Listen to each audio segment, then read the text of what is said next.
Morning. It is certainly a pleasure to be here this morning. I apologize for my tardiness. Let's blame all of this great progress that's going on in our downtown community. Just give me 2 more minutes if you don't mind. All right. Good morning. All right. Let us stand. Madam City Clerk. This is the regular meeting of the Mobile City Council, Wednesday, August the 25th. Please stand for our invocation led by Pastor Derek Tucker, Union Baptist Church, and remain standing for the Pledge of Allegiance.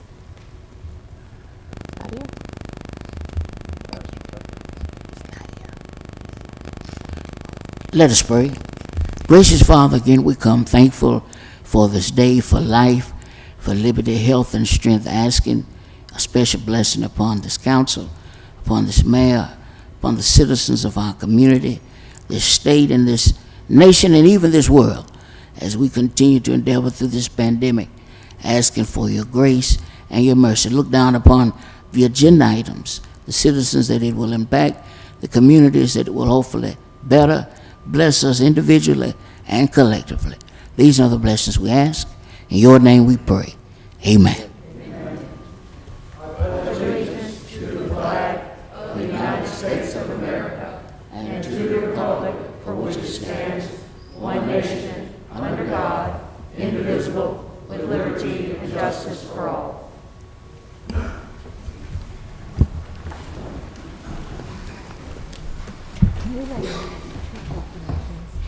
I have 2 proclamations. Okay, thank you.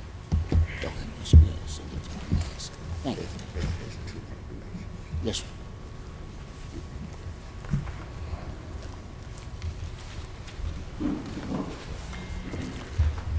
Roll call, President Manzi, Here. Vice President Small, Here. Councilmember Richardson, Here. Councilmember Williams, Here. Councilmember Daves, Here. Councilmember Rich, Here. Councilmember Gregory. Here. Statement of rules.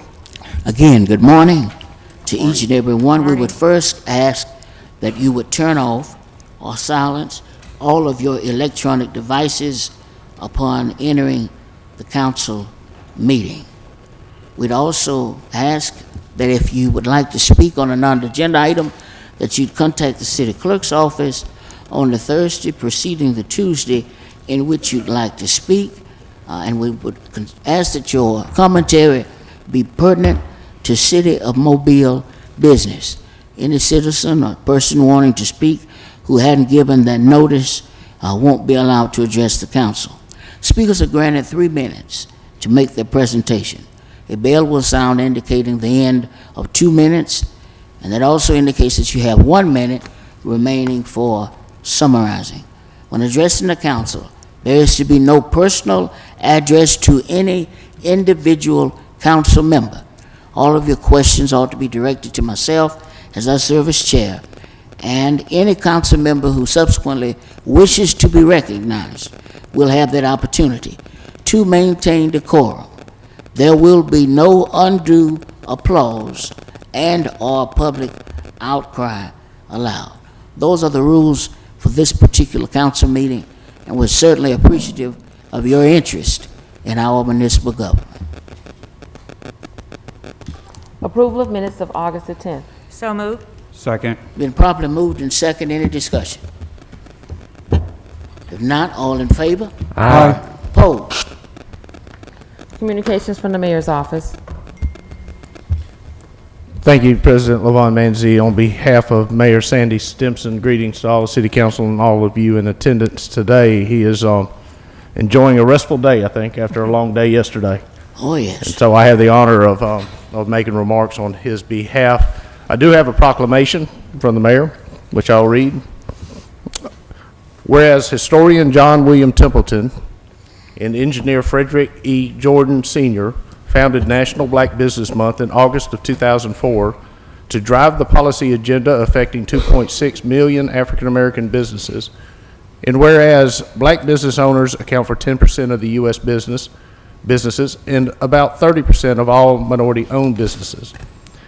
And whereas Black Business Month also reference a larger tradition of Black August, a month that observes the historical black resistance of the diaspora.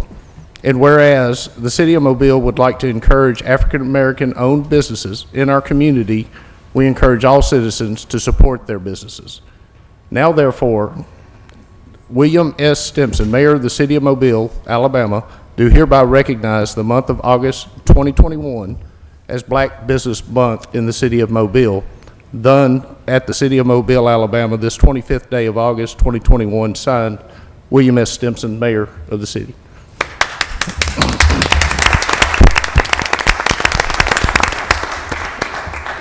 In attendance to receive the proclamation is Levy King with the Mobile Area Black Chamber of Commerce, Ruthie Johnson with the Mobile Area Chamber of Commerce, and Rashawn Figures, Board of Directors for Diversity and Inclusion. And I'll make those presentations now.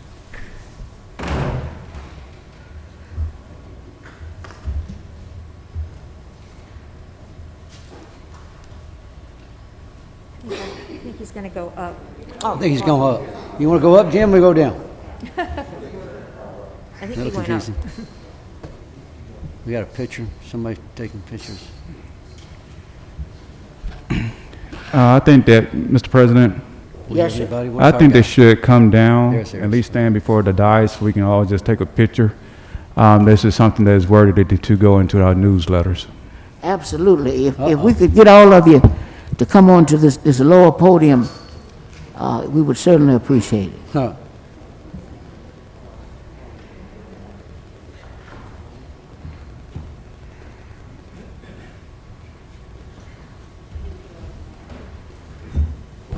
Mr. President, Yes, I ma'am. think they may have some remarks. Do you want them to do it prior to taking the photo? That would be fine. Master. Let's have we're gonna have remarks first, right?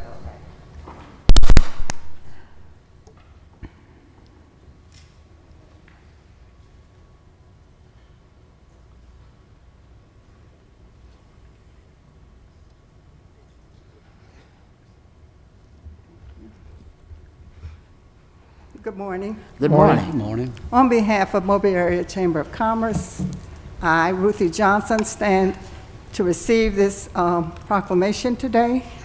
I am a 41-year-old business that I'm a pest control in the city of Mobile. Cool. And we promote this business, this city, everywhere we get the opportunity to. So we're so humbly thankful for this opportunity today.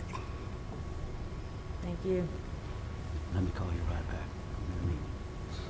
Mr. President, Good Council, morning. good morning. Levy King, Chair of the Mobile Area Black Chamber of Commerce, along with our board member, Mr. Ron McCants, and representing the board and the entire organization of the Mobile Area Black Chamber of Commerce, it is our humble appreciation and thank you to the mayor and his administration for recognizing Black Business Month in the city of Mobile. We're very excited to be able to stand here in front of this council and this audience and the mayor's administration to accept this wonderful proclamation. We're very thankful. We appreciate the encouragement that we received along our journey, and we look forward to working with this city, continue to encourage and spur African-American business growth within the city of Mobile. So we humbly thank you all. Thank you. Awesome. Yes, sir.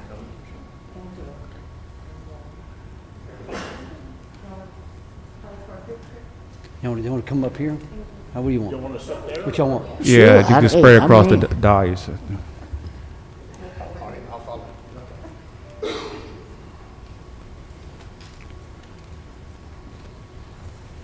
Let's give a hand clap as they come. You know?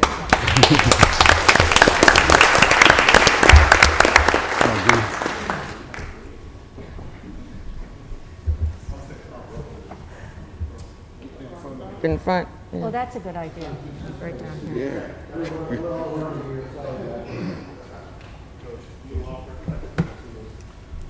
Ms. Johnson, certainly nice meeting you. Yes, ma'am. Good morning. Good to see you. Hey, how you doing, sir? No, I can't try. Appreciate you. Hey, how you doing? Yes, sir.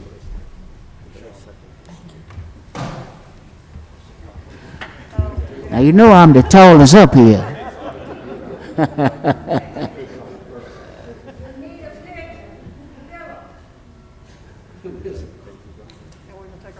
Oh, good, okay. Let's mask. Just saying, so we can smile.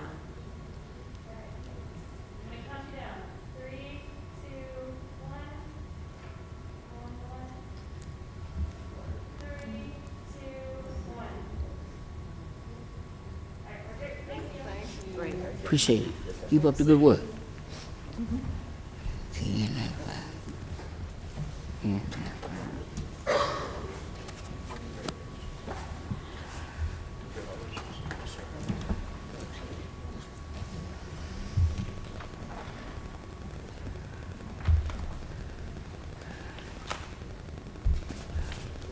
Let's give him another big round of applause.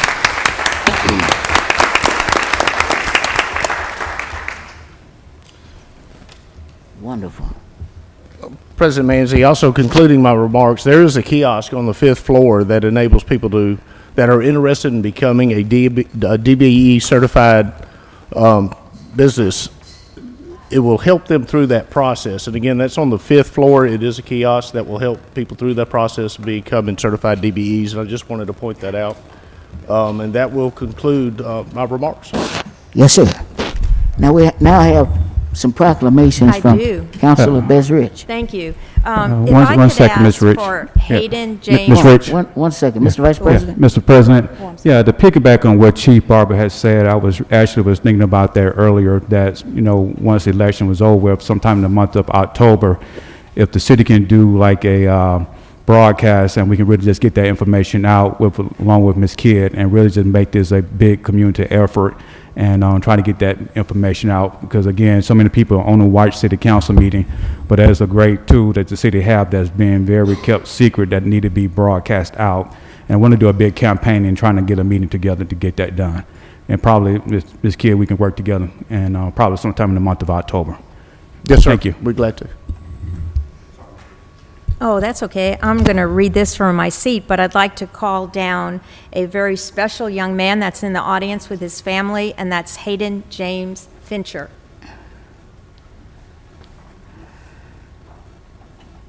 Is it okay if he comes down this way? Absolutely. Come on down, Hayden, Mr. Fincher. yeah, that would be great. Thank you. Does his family want to join him at the podium? It's perfectly fine. We have a proud grandpa here, too. I want to let everybody make the introductions, but allow me the honor of reading this from all of us. Whereas we would like to congratulate Hayden James Fincher for being awarded the title Male Swimmer of the Year for his performance during the year's City Championship Swim Meet. And whereas Hayden competed on July 23rd and 24th against nearly 500 participants. And whereas he set a new MCAL individual record in the 50-yard freestyle with a time of 26.63 seconds, beating the previous record of 26.78 seconds that was set in 2014. And whereas Hayden was also the high point winner out of the 11-year-old boys division, scoring 77 points. And whereas this is Hayden's 7th year representing West Mobile Swim Club, where he is supported by his coaches, Mr. Brian Even, Mr. Tyler Kearns, and Mrs. Lauren Begone. I hope I'm pronouncing that right. I might have to get corrected. Along with his family, his parents, Richard and Melanie Fincher, and his brother, Cameron Fincher. And his grandpa, Gwen Howard, is with us as well. Now, therefore, we, the members of the Mobile City Council, do hereby proclaim August 25th as Hayden James Fincher Day in Mobile, and urge all our citizens to join us in this very momentous occasion. Congratulations.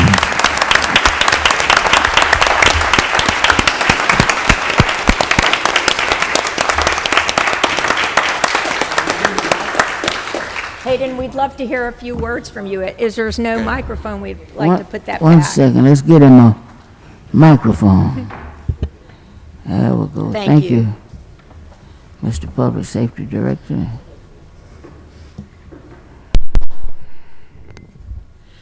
Thank y'all so much just for this opportunity, and I'm really grateful just to be standing here today. I did not really expect this. I'm just overwhelmed by this opportunity, and I thank my parents and all my coaches, along with what I swim in the fall with CMSA, and my coaches, Tyler, Coach Evans and Coach Burgoon, who taught me how to swim with my urgent competitiveness to swim. And I thank y'all all for this opportunity overall. And I'm really speechless. I thank y'all so much.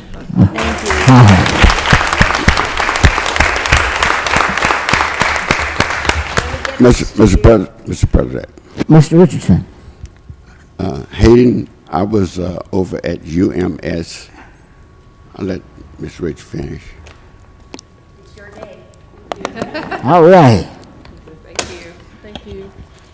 I want you to know that I was over at UMS a couple of weeks ago, where a young lady who graduated from UMS, and she participated on the swim team, and she was back home because she had won a silver medal in the Olympics from UMS, representing the United States of America.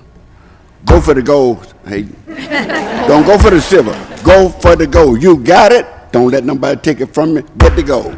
Can we get a picture? Yeah, they can come up here too. That would be great. I appreciate that. All right. Yes, we expect gold. Yes, we got to go for the gold.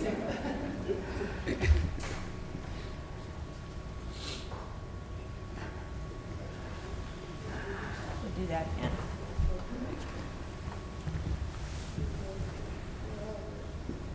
Congratulations. Very proud of you. I guess I'll take this off too. Oh, the paparazzi here.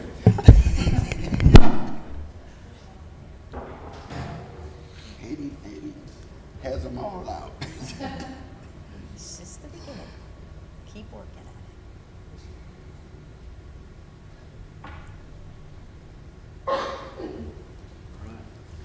Thank you. All right. I have one more. Thank you all. Two.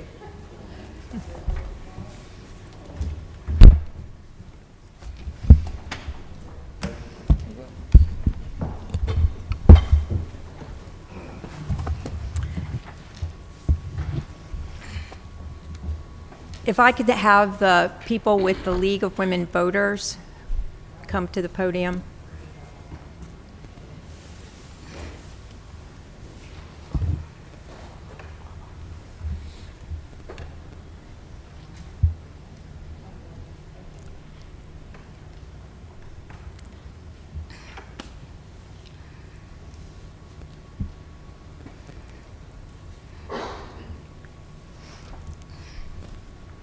Okay.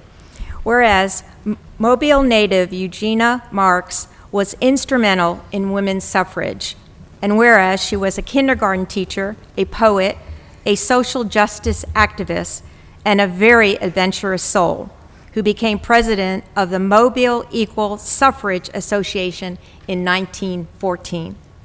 Whereas Ms. Marks organized suffrage activities, inviting nationally known suffrage advocates such as Dr. Anna Howard Shaw to speak and writing editorials in support of traditional League issues. Whereas in 1919, she traveled to France under the auspices of the Jewish War Board to assist American soldiers, where she also met her future husband, Melvern Metcalf, whom she wed in 1921. And whereas August 26th, Women's Equality Day, is the anniversary of the formal adoption of the 19th Amendment, which enfranchised women for this occasion, the William G. Pomeroy Foundation, in connection with the League of Women Voters Mobile, is honoring Ms. Marks with a plaque to be placed at 805 Government Street, the site of the Marks family home where she lived from 1910 to 1915.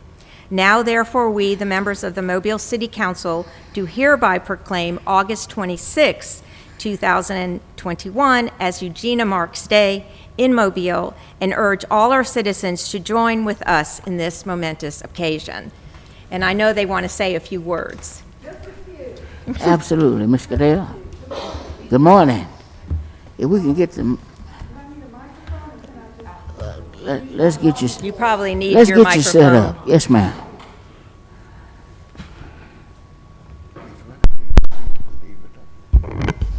Good morning. Good morning. My name is Barbara Cadell, Yes, and ma'am. I am here with my colleagues from the League of Women Voters, Myra Evans, Donna Camp, Rose Johnson, John Lowe, Gina Finnegan, Marianne Merchant, Queen Daniels, and Belinda Harris. I'm making sure I didn't leave anybody out. We're here representing the League of Women Voters. We thank the council for helping us begin the celebration of Women's Equality Day, which is actually tomorrow, by memorializing Mobile suffragist Eugenie Marks Metcalf with the lovely proclamation that Councilwoman Rich just read. Thanks to the work of suffragists like Eugenie, 3,222 Mobile women, including 80 very brave African American women, voted for the first time in 1920. We invite the public to celebrate Women's Equality Day with us tomorrow at 10:30 as we formally dedicate the marker to Ms. Marks at 805 Government Street. So we hope you all will come. We have speakers coming from all over, and we have a party afterwards at the library. Party. So thank you from the bottom of our hearts. Thank you. Thank you. You want to come up and we'll do another picture? Listen, I want to hand this to them. Hey, Fred. All right. Yeah. We've got stuff.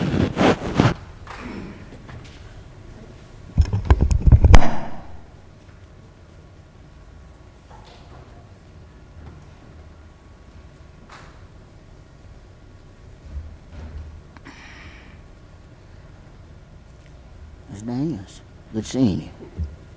Hey, hi, Ms. Harris, Ms. Cadell. Yes, ma'am.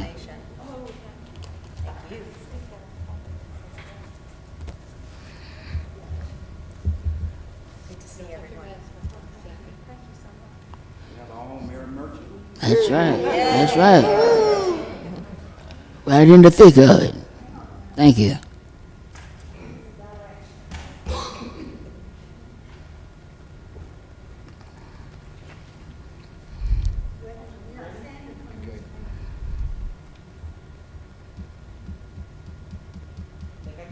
All right. Thank you so much. Thank all of you. Thank you. No problem. Thank you all. Yes, ma'am. Good seeing you. Good seeing you. Mr. President, Mr. Richardson. I would just like to say that these photos will be on the council's webpage today.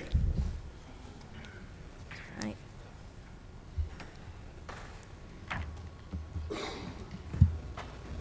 A lot of very active citizens, and we certainly appreciate the great work that the League does throughout our community. I'm proud of our own Miss Marianne Merchant, who's very active here in the local league, and keep up the good work.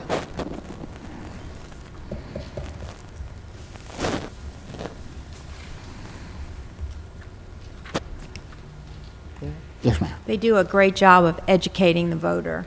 A really good job. That debate they did was incredible. Monthly finance reports.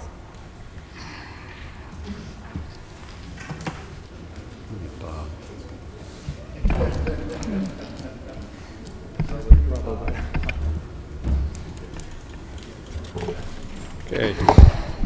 Good morning, Mr. President. Good morning. And council. It was an exciting day for me yesterday. That was my first election, or it wasn't my election, but it was the first one that I participated in. So an exciting day, a big day, and I think a real credit to Mobile and the democracy that we have. I have two things I wanted to talk about today. The first thing is today we're really going to begin to start the financial planning for next year with the budget for 2021 and 2022. I'm going to present this to Lisa, even though we sent it to you all last week, and I think it's an important step in the building of our financial plan for next year, and I'm looking forward to working with all of you in the next couple of weeks or few weeks as we go through this. And if you have any questions during any of this time, please feel free to contact me or Celia or any of this team, and we'll be glad to answer them for you as best we can. So with that, I'll just present you with that humble budget, and I think you already have a copy, but looking forward to talking and working with you all in the weeks ahead. What I wanted to do today also is typical of what I usually do, kind of give you an idea of how the city's doing. First of all, the performance really for the city is really remarkable, and I think, given that so many cities around the country are having difficult times this year and for the past year. And it's funny, as we kind of put our budget together, we look at different cities and sometimes try to get some ideas from them as to how they do their budget, and not only that, but also how they're doing. And you'd be amazed at how many cities out there, they all manage to balance their budget, but a lot of them really have been struggling over the last year or two. And I think, we should all be real proud and grateful that we've been having a pretty good run of it over the last 2 years. So for the month of August, so far, for the month of July, tax revenue again beat our plan. We had $16 million in tax revenue, and we beat our budget by $3.4 million. So business is still good in Mobile, and as a result, we're still getting a good collection of taxes. And year-to-date, sales taxes are $153 million against a budget of $129. So we have a positive variance there of $23 million. Sales tax, as I said, is the big budget maker for us, and the economy is strong.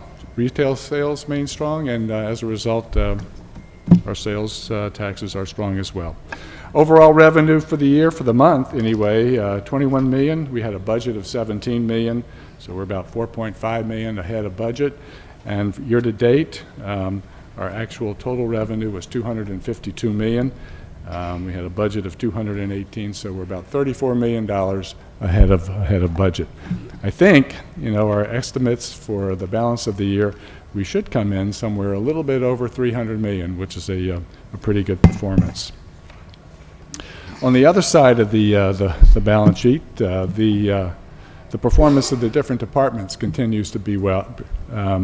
Public safety, we had a budget of $78 million spent through the first 10 months, and we ended up at 72. So, they monitored their cost, and we came in about $6 million better than budget. That's money that we get to save and use for other applications. Public Works, similar. They had a budget of $44.9 million. They came in at 38, so about $6 million better than budget. And all the other non-departmental operations, budget of 40.1, and the actual number was 34. So year to date, of all of our cost centers, we're about $23 million better than budget. And I think that also is a testament to managing our business and managing the city, at the same time taking care of business that we need to do, and watching our expenses during uncertain times. The outlook really for the next couple months and for the next year or so, GDP right now is still steady at around 7%. I think I mentioned that to you last week. Last month. 2022, it's not going to be as good, but I don't think that's expected. But it's still going to be, it's still forecasted by the Fed at 4%. And 2023, about 3%, but I wouldn't put too much into that because too much can happen over 2 years. But nevertheless, the outlook is still strong. However, I still think, though, there's reason to be concerned. There's a lot of things going on in the economy right now. There's concern about what's going on in politics, both globally and domestically, and so things can change. But right now, the outlook by the Fed is still good, and this forecast is backed up by a lot of the major financial institutions around the country as well, and I think that's encouraging. Unemployment right now is forecasted at about 4.5% through the end of the year. That's certainly a lot better than it was a year ago, and by next year, the outlook is 3.5%, so that's a good sign. The one thing that we need to watch, inflation right now is at about 5.4%. That's higher than we've seen for quite some time, and is expected to stay that way for the next several months. That's mostly food, energy, automobiles, and other things. You probably have already seen that in the market. So overall, that's a recap on how the city's doing. If you have any questions, feel free to call me or send me an email, and we'll help you out. Mr. President. Any questions? Mr. Vice President. Hey, good morning, and thank you for the update. 2 questions I do have. You said that cities are not doing it as well. Are these cities, are they the same size of Mobile? They bigger, or are they smaller cities? It's really all over the board. It kind of depends on where they are, for one, what kind of industries they have in their cities. Some of them, were having difficulty even before the pandemic started. So, it's really hard to pinpoint just what is the reason. I think, what is their tax base? Is it a sales tax? Is it some other source of revenue? There are a lot of things that can impact that. And, I think from what I can see, the southern cities seem to be doing better than a lot of the northern cities right now. And, I wish I could give you a more clear-cut definition of what's good versus what's bad and why, but it really depends on the city and their tax base and some of the other issues that they have going on. I read one. Now, this is probably not a fair comparison, but I read it anyway. Flint, Michigan. We've all heard about Flint and some of the difficulties that they've had up there, and one too many months ago that I was not too far from Flint. But I was looking through it, and I was looking through it mainly because I was interested in, things like the pension and things like that. And, the city here in Mobile over the last several years has made great progress in reducing its pension fund liability. And then I started looking at theirs, and, pensions are really something that we have to keep a constant eye on because they can always change. Depending upon the economy, they can change upon different plan changes. And but in the case of Flint anyway, they had a almost $600 million pension fund liability. They're smaller than Mobile, and only assets of about $120 million. Put that in perspective with us, we have about $277 million in assets, and we have a liability of about $78 million as of 2020, and because we're always working a year behind. So that should be even better this coming year. We've made great progress and great strides in that area. But to answer your question, it's really all over the map. Something that if you got a minute, I'll tell you, that I thought was real interesting as I was looking at pensions. One day I said, gee, I wonder how Texas is doing. Everybody knows Texas to be a pretty strong economic state and cities. They have some of the biggest deficits of any state in the country right now, and in terms of their pension. So things like that never cease to amaze me. Every city is a little bit different, and even when you think certain cities are doing well, maybe they're not doing so well. I'd say for this in Mobile, I think we're in pretty solid shape. One other question, and you said that retail is also up in Mobile. Where's the retail is coming from? Big box stores. You stated about retail. Where's the retail come from? Big box? Really, it's across the board. I think we have a sales tax on groceries. We pull that in. I think when people were going out less, they were buying more at the stores. We were seeing revenue from that. Big box stores were a big contributor to our revenue sources last year and continue to be. Really just about, well, you wouldn't see it in maybe some others, but things like food and automobiles. I went to a dealer over this weekend. I said, because I came down from Michigan, and of course, the way it works, I get my wife's car, and she gets to keep the nice car. So I said, well, I'm going to go out there, and I'm going to look at a car. And I went to the dealer, and I said, where are your cars? He says, we don't have any cars. He says, they had 3 cars and 3 SUVs that are new, and only a handful of used cars. So the automobile business is going pretty good, and they're not replenishing them. Well, we've heard about that, the chips and things of that nature. All right, thank you. So, yeah. I have a question, if I may. Ms. Rich? Thank you. What are you hearing about the Fed interest rates and any change in numbers there to affect, and if inflation keeps moving up? Well, what I've read is that the Fed, they don't want to increase interest rates right now. But I think what I'm hearing is there's more talk about it, because increasing interest rates is a way to maybe help slow down inflation. Right. And so that's the thing we really have to watch. You know, is the inflation going to continue to go up? And what is the Fed going to do to try and hold it back? And Just wondering. I think there's a greater chance that they might do something today than there was 6 months ago, but I still think there's a lot of hesitancy on the part of the government or the Fed, Right. for that matter, to do anything until they really feel that it's absolute. But that's something we really have to watch. You know, inflation can have a real negative effect on a lot of things. Right. So, Mr. Thank you. President? Mr. Williams. So about 10 years ago, we were over $500 million in debt. Real debt, not just leases and things we owed to people, but real long-term or and reportable debt. Where are we now, and is there discussions about becoming debt-free? well, yes, there's always a goal of, I think, trying to get as close to debt-free as we can. And I did see it in your budget. I did Oh, you read the did? budget, but Okay. I just want you to be able Well, to that's say it good. here, because I think it's really important to point this is a great news story. The debt, as of the end of this year, is around 174 million. And, you know, there's a chart in the letter that came out with the budget. I think we're looking at somewhere around 2030, 2029, where we really continue, if we continue to move on the same trajectory as we are right now, we should get down to, for all intents and purposes, a debt-free city. Now, a lot can happen in 10 years, but I think, you know, you've made tremendous progress over the last 10 years, and I don't think there's any reason to think, as long as things continue to move in the direction that they are, that we won't continue to make that same progress going forward. You know, so that's I guess I would say that. That's great news. Yeah, it's really a great story. It's a great story, Very and everybody sound, should be solid proud of it. foundation. It'd be neat to know how many cities in America, we want to be first at something. I think being debt-free would be an awesome thing, or to be the only one, maybe not be the first, but to be the only one. We've got to be among a simple handful that have, of our size, that has this position, this strong a position as a city.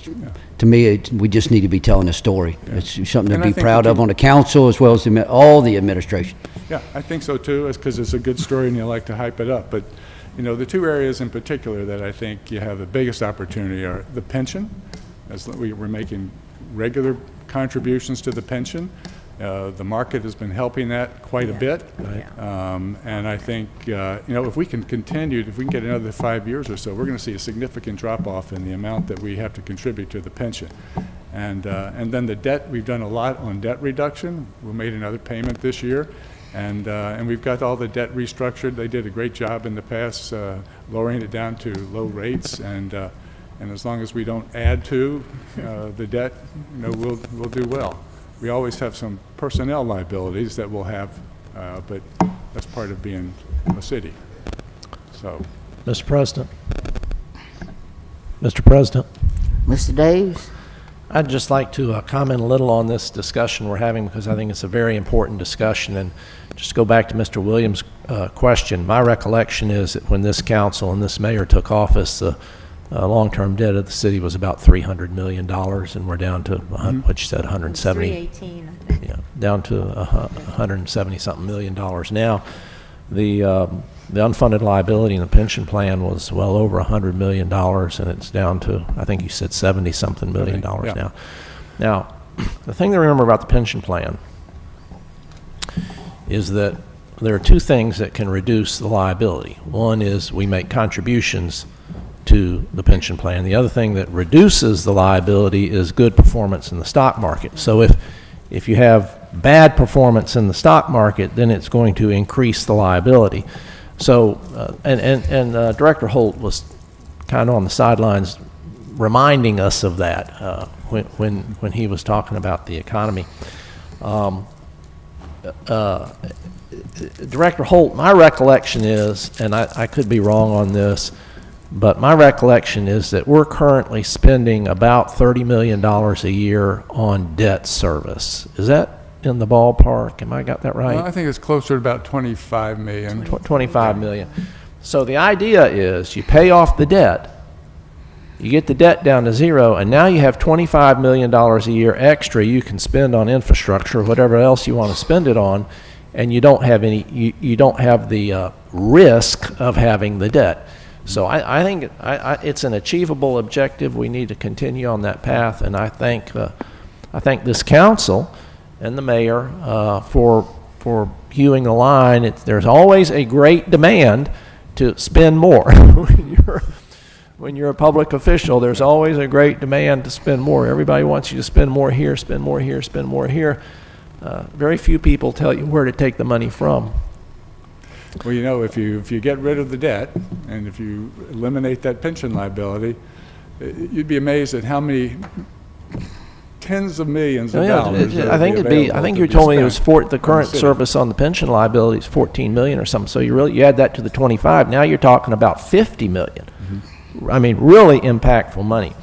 I just would want to wind up. I was going to say this at the end, but I might as well say it now that the Finance Committee, the City Council Finance Committee, will meet a week from today, Tuesday at 1:00 p.m. to receive the budget presentation from Director Holt. This will be an opportunity for the council members to ask questions about the proposed budget. So I'd ask everybody to please review the budget in advance of that meeting so that if you have some questions, they can be voiced at that time. We will not take public comment.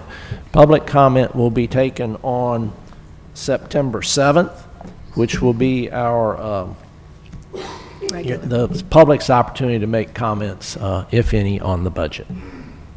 Thank you, Mr. President. Meeting, right? The regular meeting, right? Yeah. Mr. President, Mr. Richardson. to put things in perspective, I would like to say that if we have a good economy, low unemployment, then the city would collect the money because they're going to go and spend it. We don't generate revenue. We collect revenue in taxes. And it's no trick to that. If you have a high unemployment, we're not going to collect the money. So we can't pat nobody on the shoulder but the people out there. If the economy is good, but that's the mission of the city is not to collect taxes. That's not our mission. The mission of the city is to provide the greatest level of service to all the citizens in the city of Mobile that our funding will permit. I can't say that's what we are doing. I said we are providing the greatest level of the service to some, and some we're not. That's what I'm saying. So I think we all need to be vigilant to make sure whatever money we have, however way we spend it, all our citizens is going to benefit from it. I'm going to give you one example, and I'm through with that, because I haven't said nothing. Once you get on U.S. Highway 43, going through Chickasaw all the way to Washington County, it's 4 lane. I want you to get on Highway 98, go all the way to Mississippi, it's 4 lane. Once you get on Highway 90, all the way to Mobile County, it's 4 lane. Get on U.S. Highway 31, all the way across the causeway, all the way up on top of the hill up there, it's 4 lane. Get on U.S. Highway 45, just guts the center of the city of Mobile. No curbs, no gutters, no sidewalks, no light. We got to see about all our neighborhoods and all our communities, and we have devised a way to neglect some and ingratiate the others. And right in there is where we need to keep our eyes open and make sure whatever money, and if we come to the MPO funding, we have received $500 million in the last 20 years, and not a dime of it spent east of I-65. We talking about money because you're the money man. I'm the money talking man. about money now. It's important. Our mission is to provide the greatest level of service to all our citizens. We have no citizens that don't pay taxes. You can't walk up in Walmart and say, I'm a citizen, I'm not paying taxes. If you buy something, you're paying. And the money is coming to us, and we ought to go back and help them with the money that we collect. I'm through. Thank you. Okay. Anything else? Any additional commentary, Mr. Hope? No, I'm fine. Thank you. Yes, sir. Thank you for your report. Thank Okay. you for the report.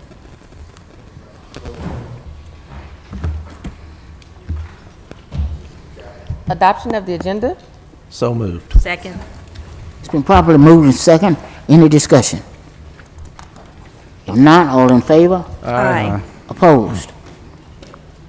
Public hearings. Today is the public hearing to declare the structures at 1354 O'Shell Road and 1713 Bass Drive a public nuisance and order them demolished.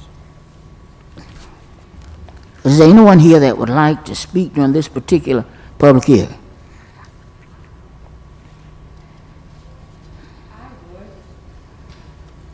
Yes, ma'am. Come forward. Are you in a, are you able to come here to the podium? Yes, ma'am. We have a We cordless can mic, bring I you a believe, if microphone. you. Would that be better? It's behind Mr. Manzi. Oh, right here, John. 1 second.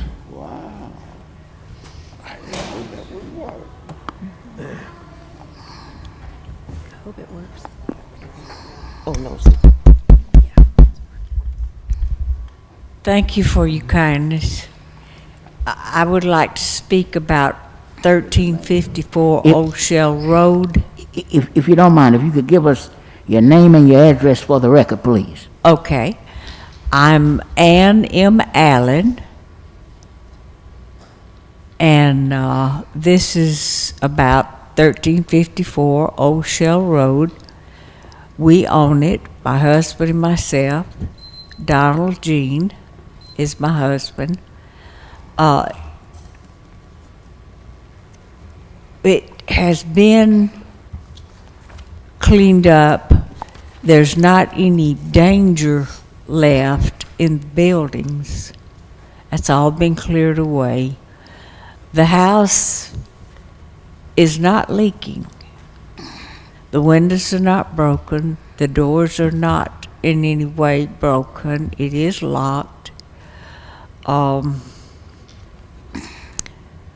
It needs paint. It will need a roof in the near future. It needs some board work, and that we plan to do. Have it done soon. Other than that, I don't know what else we can do that we haven't already done. And I'd appreciate if you consider that instead of wanting to demolish it. Thank you very much.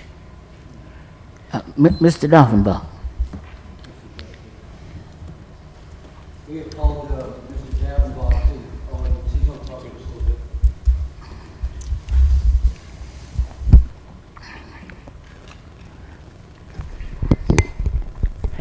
Good morning. David Dockenbaugh, Deputy Director, Municipal Enforcement. Good morning. What we have here is a structure, residential structure, that is located on Old Shell Road. It's within the designated historic districts of the city of Mobile. The problem is with the structure is I disagree with the property owner's assessment. Regretfully, this main structure is deteriorated to the point that it has required us to come before the council and request the demolition because of the exterior conditions that we can see, not only to the main structure, which is the roof problems, the foundation problems, and the exterior wall problems, which we've documented in the photographs that we sent to the city council. In addition to that, we have a large amount of debris that was stored inside the yard, but also the accessory structure at the rear of the garage, which is collapsing. It is very close to the adjacent property line. It is not an emergency at this point, but if it continues and not being addressed shortly, it could deteriorate and collapse across the property line. So that's why we're here today, requesting that the city council go forward and declare this a public nuisance, ordering the demolition of the structure.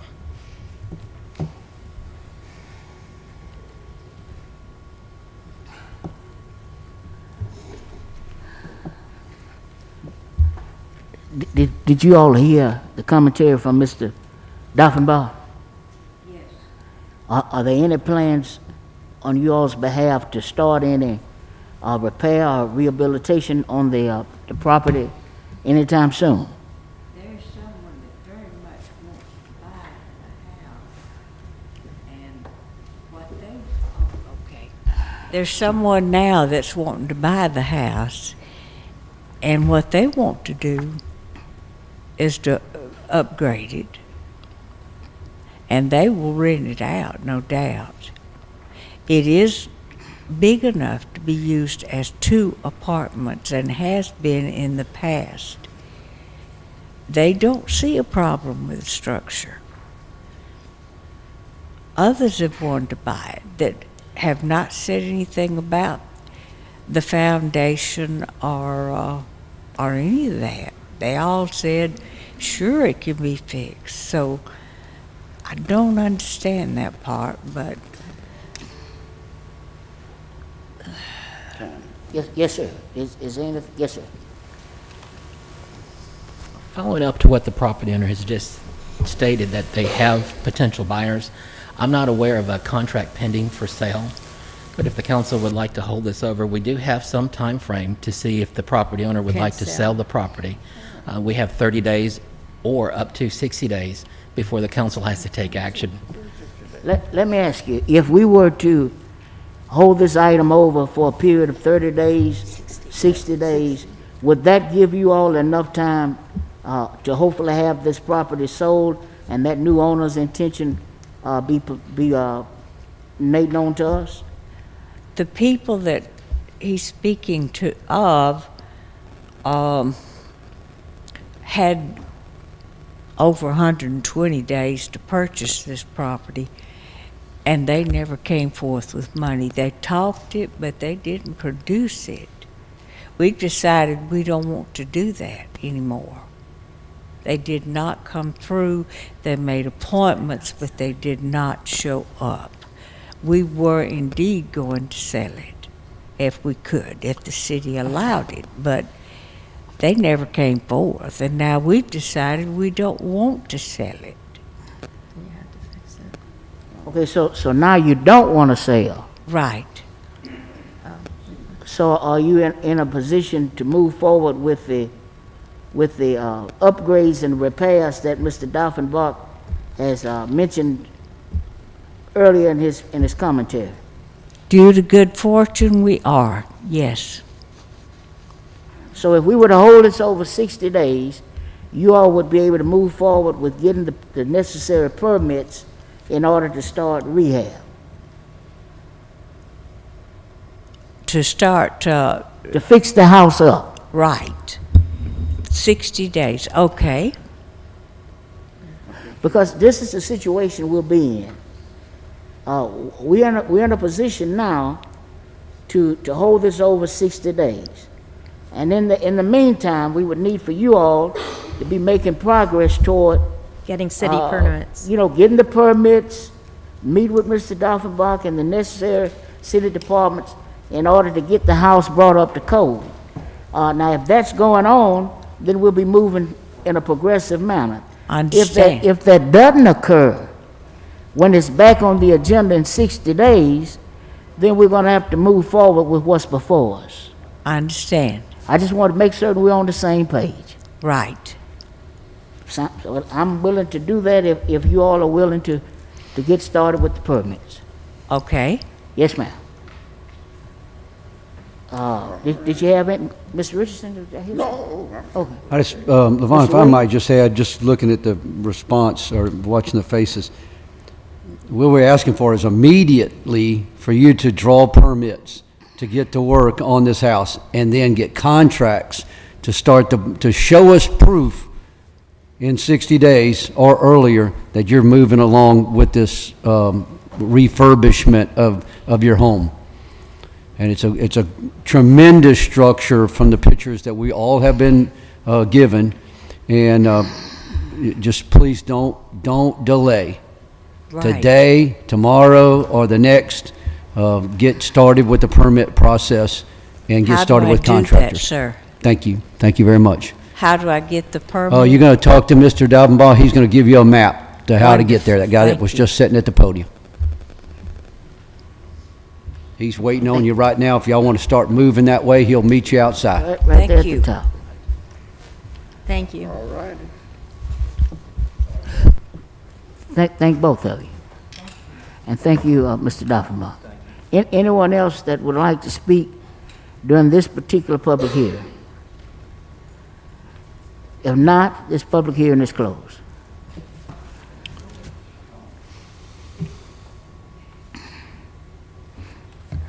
Presentation of petitions and other communications to the council. Rodney Toomer.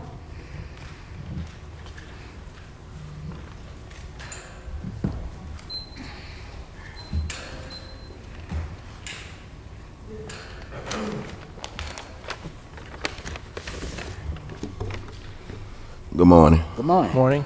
My name is Rodney Toomer, 2469 North Salvia Street. That's District 5, but I just moved to 1202 Navco Road, District 3. My question when I first sent out was about the ARP and about how those funds are going to be distributed. And I had a lot of paperwork I was going to just discuss and stuff now. But I kind of just want to just leave that alone and just want to make a couple of points. I've been mentoring young men for 17 years. And in the last 8 months, I've lost 8 young men to violence. I know when a child is lost by a parent, it's a devastating loss. But it goes even deeper with this to me. And when I saw the ARP and the funds that were made available for teen violence and after school and those things that I know on the front line, I was devastated that we have not thought as a community, as a city, to invest more money, and we know it's a huge problem. In other words, we want to play Big Brother, put cameras and microphones and all this stuff, but it's a preventive measure that is there for us. When I look around at city council meetings, when I look around at all these meetings, I see no young people. You cannot come up with an answer if you don't have the people that are having the problems at the table with us. If we're not willing to invest just as much money in fighting for the nonviolence and intervention, then it's going to be a horrific outcome. I've looked over everything, and unfortunately, my city council person never brought this up to me. I found out through other avenues about this, and I'm not talking about District 3. I never found out about nobody coming to the community asking us what you think we need in our communities. Our communities are in a state of emergency. I don't think that some people that live on the west side of I-65 understand how crucial this is going down, and it's only going to get worse. We have mental health issues in our community. We have children that lacking any kind of parental supervision or anything like that because they're living on their own. But you're asking and you're wanting to put money in other things other than intervention. 10 years ago, I would have been more optimistic. As of now, I have absolutely no confidence in this administration. I have absolutely none.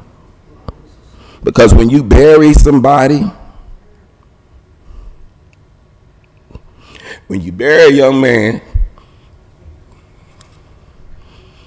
that all he wanted to do was have a chance and just needed some resources, and he coming to you every day, and you drawing out all your resources, you spending all your own money at your own money, and you have nothing else left. And then 2 days later, you hear he died. He was in the wrong place at the wrong time. Nah, he wasn't no thug. Nah, he wasn't none of this. He wasn't no drug dealer. He was just in the wrong place at the wrong time. I was going to run for city council, District 5, but then I moved because I felt like... Mr. Toomer, I'm sorry, I'm having to, you've gone over your time. I'm having to... I understand. Can we I would offer that we extend them an additional minute. Mr. President, I can't hear you. I said, I would offer that we would extend them an additional minute, if there's concurrence. I second. Well, if you don't, and I'm only imposing the rules, it's nothing personal. I understand. Yes, sir. I just feel like when this money is allocated, that we would take in each one of us and dig real deep in ourselves. I know a lot of us live in our communities where we have a safe gate, where we don't have to worry about this stuff. But us that live inside that community, that hear gunshots all day, that see it going on a daily basis, that's traumatic. And if we as adults are traumatized by this, can you imagine what the little babies is going through? So when this money is about to be allocated, I want all of us to do some soul searching. I mean, really, as an individual, as the person that say that we believe in God and all these other religious things, we don't have to really dig and say, are we putting this money to where it needs to be? Or are we just going to go ahead and let it free for all and a money grab? Because in 5 years, and I want this to be on record, in 5 years we will know who failed us and who didn't. Because this money is allocated. It ain't just a money where you just throw money at that problem and think it's going to be over with. It's a whole bunch of other stuff that goes along with this. And some of us in our community are willing to take the time and have the patience, have the real patience. And we know what our children need, but nobody's asking us. So I ask all of you to take in consideration not your safety in your community, but on the front lines where we are constantly, every day, dealing with trauma and these things that our young people are going through. Yes, sir. And that's it. Thank you. Thank you, Mr. Toomer. Mr. President? Mr. Vice President. Yeah, I'd like to thank Mr. Toomer to come down and address his concerns. Some of the concerns that Mr. Toomer do have, the administration has already been tackled, some of it. If it's possible that Ms. Anitra Bell and as Chief Barber, if y'all can just give us maybe 20 seconds, and then also we can meet with Mr. Toomer after the meeting and really just go down and tell him about the different buckets and how much is in different buckets in the Center for Mental Anguish in the Youth and Prevention, please. Sure, Mr. President. Yes, ma'am. Prior to the meeting, I did have a conversation with Mr. Toomer, of which we didn't finish, and there was a lot of misinformation concerning if you don't mind, I'm gonna take this off, concerning exactly what the ARP funds were doing, and he did see a bucket that just said after-school programs and prevention for $100,000. And so we did talk about social service and the different needs in the communities, and we are using some of the data that the South Alabama Economic Roundtable went around to get, and then we are moving forward with a People's First meeting where we're going to explain how those funds will be used, what services in specific areas, those needs versus the solutions versus the nonprofits that will be able to assist in those needs. So as we've said before, coming in front of the council and approving the plan is just step one. There is a long road ahead of us to talk about how we're going to use those funds, the best needs, and the best BDI logic model, which is the intervention, the prevention, and the evaluation piece of how we're going to use it within the community. So it doesn't just stop here. It's just the beginning of what we're doing. And so I am happy to have that conversation again with Mr. Toomer. Mr. President? Mr. Vice President. Ms. Bell, do you know approximately when those meetings will start? We will start as early as September 2nd to start to gather the data, and then we will have up to 14 meetings out in the community between September the 2nd all the way throughout November. And how would this be broadcast? I mean, how would people know? We will bring all of that information out through all of our channels, social media, as well as radio, television, print, and then going out into those communities and talking to people like Mr. Toomer, Teresa Bettis, Levy King, and those who have come, all of the speakers who have come to speak over the time about ARP. We are reaching back out to those people within the next 2 weeks. But at this time, nothing has been done. We won't start that until September the 2nd. Thank you so much. You're welcome. I have a question. Ms. Rich? I know that a report is due up to Washington. Can we get a copy of what was sent up, the paperwork for that first report? That'd be great. I think citizens would like to see what was produced. Appreciate it. May I ask one more thing to Anitra? Unfortunately, you can't, Mr. Toomer. Okay. Let me ask you a question, though. Do you have a mentoring nonprofit currently in the? We have a mentoring program, and just real quick, I know my time is up. We did a pilot for 4 high schools last year: Viaga, LaFleur, Blunt, and Williamson. And we did for seniors a credit literacy 8-week program for seniors, so they will understand about credit. Because when we go to college, we're bombarded with that debt, and then on top of that, credit cards. So we had a 94% ratio, credit ratio, success ratio. We have data. We've proposed this to the school board, and I guess we're going to have to propose this to them because they are going to need that. And we found success in our 4 pilots. We did for 8 weeks for free, just for those 4 schools that have those trouble areas. And we had a 93% success ratio. Well, let me say, I'm appreciative of you coming down. I know we've been intending to set up a meeting. Yes, sir. Last 3 or 4 days have just been incredibly busy. It's going Yes, to sir. slow down some, but we can have that meeting. I look forward to learning more about your nonprofit.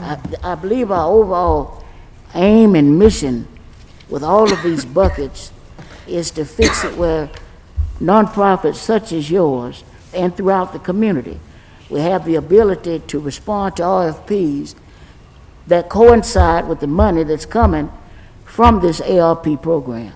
So there's a lot of misinformation that's going out in the community about decisions being final, etched in stone. It's concrete. Only $100,000 will be spent in this area or that area. That couldn't be any further from the truth. That's the generalized buckets that have been submitted to Washington. But we will have the ability to make adjustments to the plan as it goes forward and as we see the needs in the community. And we know you have a loud voice. We're listening, and we want to make certain you're engaged. You have my commitment. We're going to stay engaged. I know Vice President Small and Mr. Richardson and others feel the same way. And so thank you for coming down this afternoon. Mr. President. Mr. Richardson.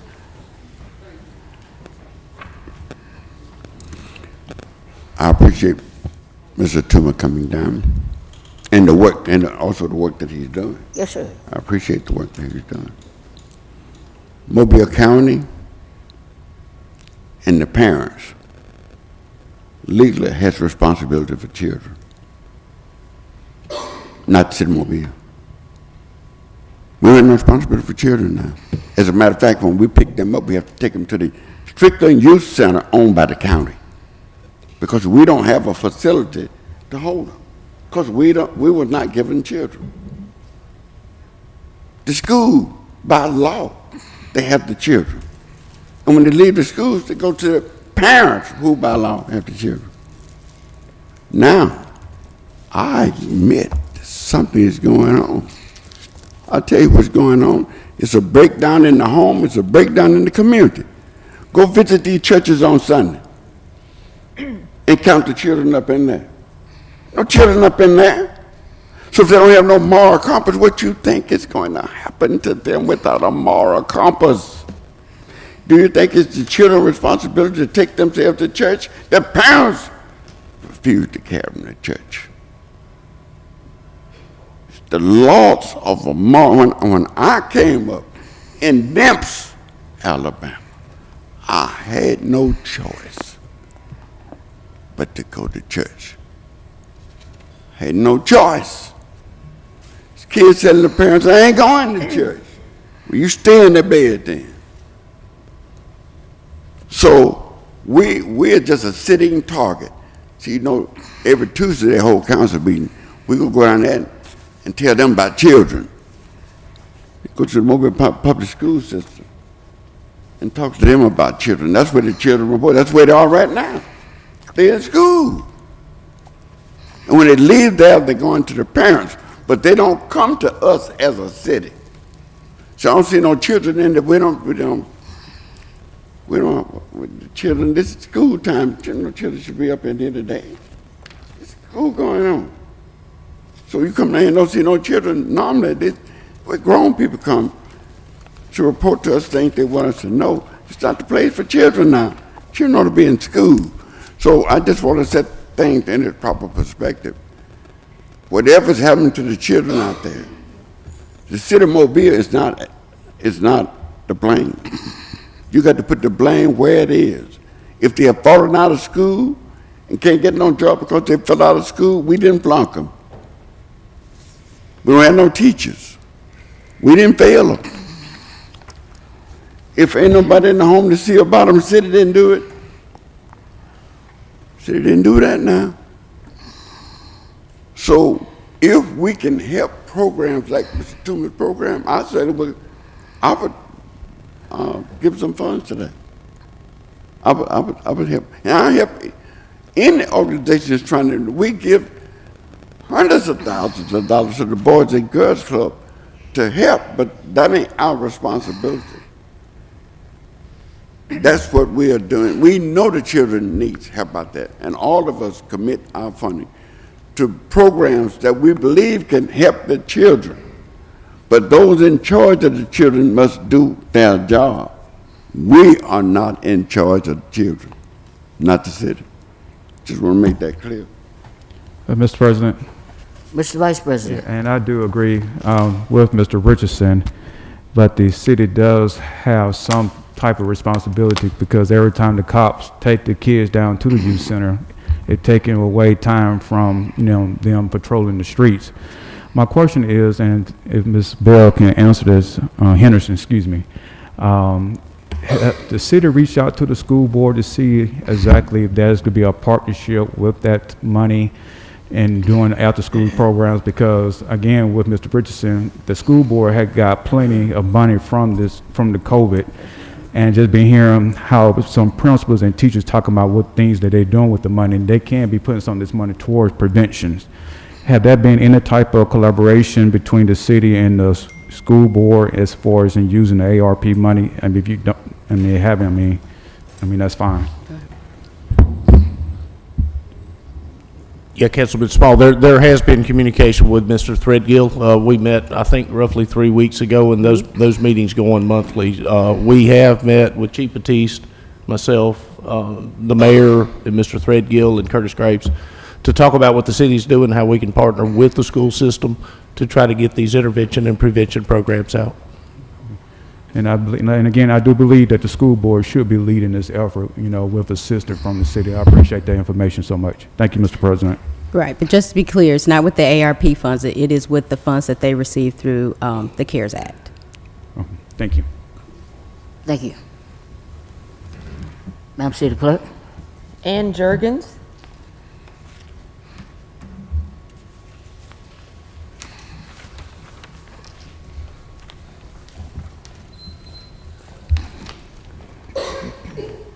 Hello. My name is Ann Jurgens Pond. I'm at 300 South Georgia Avenue, 36604.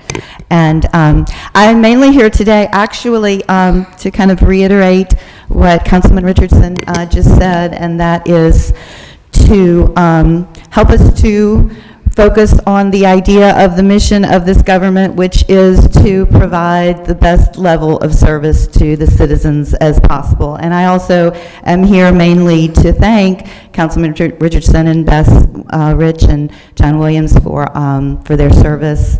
And I say that mainly because I sincerely and genuinely do appreciate what each and every one of you does every day for the functioning of the city, and also because I realize that there have been some obstacles put in your place to establish the clarity that is necessary to carry out your functions to represent our citizens.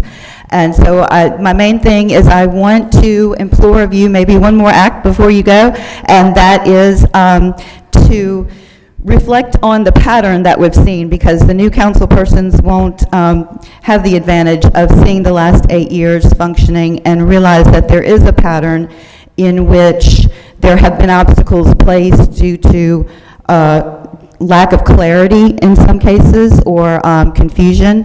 And so if we could address some of those as soon as possible, I think it's always good to start with the foundation. And this foundation, to me, in any task that we undertake, we have to have a structure and we have to have specific boundaries and guidelines. And so what I have found most recently as one example of these patterns is that the city currently lacks a strong organizational chart that hasn't been updated in many, many months, over 8 months at least. Mr. President, my form that I'm looking at says that Ms. Juergens signed up to welcome to new council members and introduction of Mobile History Project website. Yes, and I'm going to get to that at my last thing, if that's okay.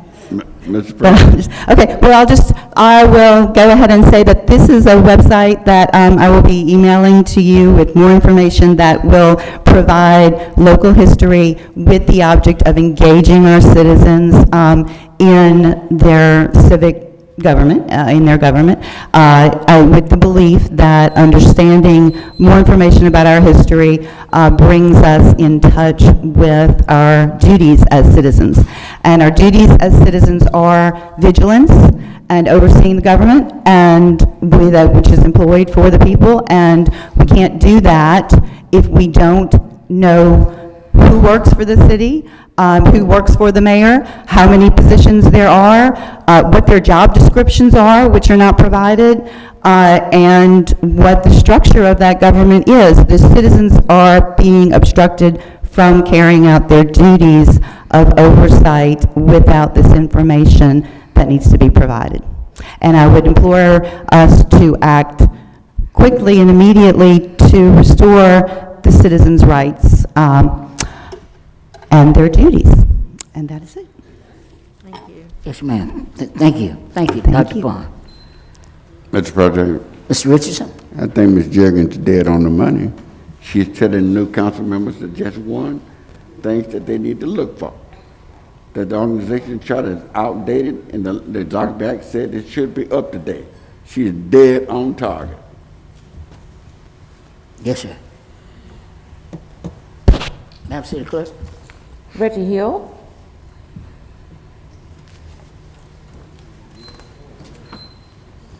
So what,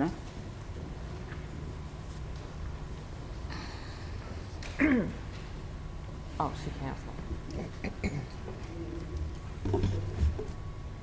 Thank you, Madam City Clerk. Mr. President, members of the council, in the absence of our mayor, to the administration, citizens and stakeholders of Mobile, good morning.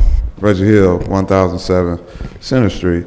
I rise today to speak on 3 subject matters. I know that one is going to be coming before a vote today, so I won't harp on that, dealing with essential workers. I'll just speak what I've been saying for the past month. I hope that you will consider the library workers. They're an essential part of our city. They retire from the city as well. I want to thank Director Holt for coming down and offering his perspective from the administration on their proposed budget. And I wanted to ask, will the director be able to provide that to the public? Is that something that's already been added to the website today? It's on the website. It's on the website. Excellent, thank you so much.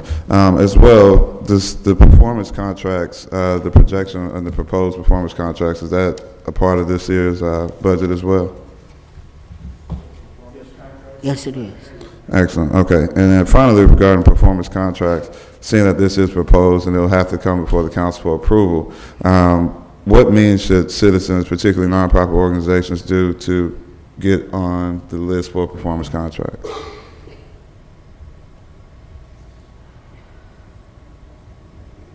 Sir? It's a fair question. And may we pause the time while we're deliberating, please? No, what was there? Did you all want to respond to that or no? Okay. Is that information will be provided to us to disseminate to him if he needs? What's the That'll be fine. procedure for groups? So Councilman Manzi, any questions that need to be submitted by a speaker to the administration probably should be submitted in writing, but to the point of your question, so if you all want us to submit that to you, that's more than fine. We'll be happy to do so. Yes, sir. Thank you so much for that clarity. It's good to see that the administration is willing to work with the council, but not the citizens. Finally, excuse me, Chapter 38, Mobile Municipal Code. We know this deals with the Mobile Municipal Court. In 2018, I commented on how I was given an illegal citation from the Mobile Police Department, how we took that to the Mobile Municipal Court, and a judge who was approved by the council found a citizen guilty for a law that does not exist. There are some other matters that are about to be placed before the court as well. There were some inconsistencies in the electoral process. There were some inconsistencies across the board in District 2 alone, particularly at two very prominent areas of the district, from 7 a.m., between 7 a.m. and 7:30 a.m., within the first 25 minutes. Machineries were utilized in an improper fashion as well. Citizens had to submit ballots inside of a box and could not be counted. There were Wi-Fi issues at multiple precincts within certain districts. This has been reported in more than just one district, at the beginning and at the end. Now, the state allows us 14 days to appeal this. I believe God gave you a favor by not allowing us to certify two of these areas. There needs to be a recall to this. If there's not one, then we're going to see ourselves back in the courts. Now, we saw what happened before. I'm still defending myself pro se in this court for stuff that the city is unable to attain to. For an illegal citation where a judge found someone guilty for a law that does not exist, please do not think that this is done, people. That money that we're talking about, we know how it's used, but the people will have justice. Thank you for giving the floor, Mr. President. Yes, sir. Thank you, Mr. Hill. Mr. Manzi, with regard to Wi-Fi issues, the Wi-Fi issues that were reported to my office at the beginning of the morning on yesterday were resolved. Those Wi-Fi issues did not prevent, in most cases, did not prevent the processing of voters to vote through the e-poll book. Thank you, Madam City Clerk. Consent resolutions held over. 4487 and 4487 declare the structure. That's right. 4487 and 4488 declare the structures at 5314 Noble Street South and 5324 Noble Drive South public nuisances and ordering them demolished. Move to table. Second. Probably moved in second. Any discussion? If not, all in favor? Aye. Opposed? Resolutions held over. 01. If there are no objections, I'll take all of these together. I think you better take 6679 separately. Which one? 6679. Just leave it off the end, yeah. Oh, okay. Oh, yeah. 01658, authorize a tax revenue enhancement agreement with Avenue Insights and Analytics. 08659, 660-661, approving purchase orders to Chris Francis Tree Care for median landscaping. 08662, approve purchase order to W.W. Granger for 8 water tank evaporative cooling fans for equipment services. 08663, approve purchase order to Daktronics for Convention Center Marquee. 08664, approve purchase order to Environmental Systems Research Institute for renewal of ArcGIS software, licenses and maintenance support subscriptions. 08665, approve purchase order to ProLogic ITS for solar-powered message board for police department and litter and recycling. 08666, approve purchase order to Savant Learning Systems DBA Virtual Academy for annual virtual training subscription for MPD. 08667, approve purchase order to Cronus Incorporated for annual subscription to workforce management and timekeeping software. 08668, approve purchase order to ONLC Training Centers for online cybersecurity training. 08669, approve purchase order for diesel and unleaded fuel for equipment services. 21670, authorized contract with Gulf Coast Fence Company for police vehicle impound fence replacement. 21671, authorized contract with T. Batchelor & Son for Mobile Museum of Art HVAC modifications.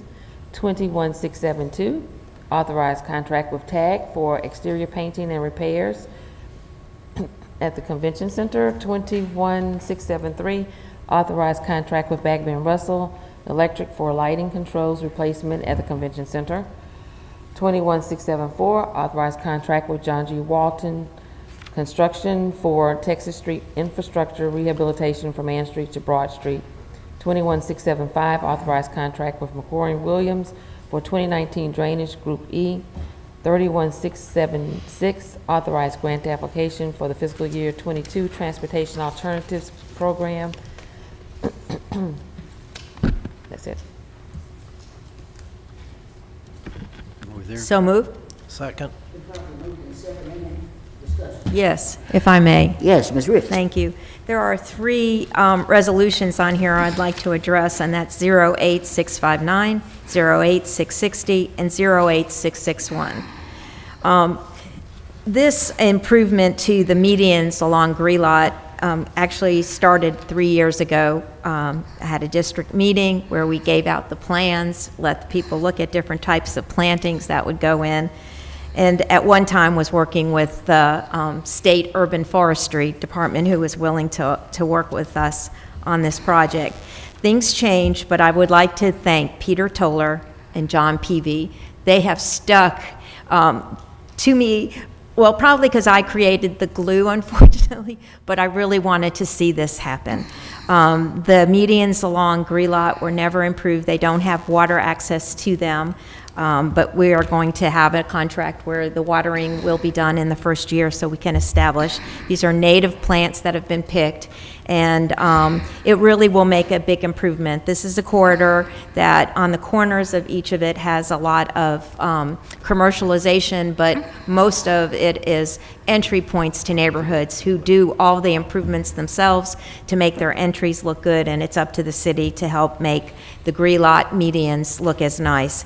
So I would like to thank them immensely for not dropping this, because I realized it was a small project in the scheme of things, but I thank them so much that if this is happening, it's because of them, and also the Chief of Staff, who I contacted more recently about it, and also was very helpful. So I definitely want to let the public know, and we're looking forward to these improvements. Thanks. Yes, ma'am, Ms. Rich. This is a great day in District 2 for item 21674. And anyone who has to travel down Texas Street from Broad to Ann, anyone who has to live on that section of Texas Street. Glad to see the county, malls, and the city continue its great partnership in tackling such a big project. Certainly appreciative to Commissioner Messier Ludgood, appreciative to Mayor Stimpson, and everyone that has worked to get this item on this agenda. And I appreciate the patience of the citizens that live on this particular street. After Baltimore, Ann, and some others, this certainly ranks up there with one of the worst traveling, living streets in our community. And to see this level of rehabilitation finally make it across the finish line is exciting. We made this commitment to those citizens nearly 8 years ago, and to finally be in a position to see it move forward. It's been a slow process, but it's been a sure one, and we're glad that we're finally crossing the finish line. Look forward to work commencing. Look forward to citizens having better in this area of Texas Street, and just appreciative to each and every partner that played a role in getting this item on the agenda. Mr. President? Ms. Gregory. Yes, on item number 31-676 about the TAP grant, we had talked about this before with Jen Green, but just to provide some more details, this is an application for a grant to help the city purchase some property that is needed in order to move forward with the Greenway Trail.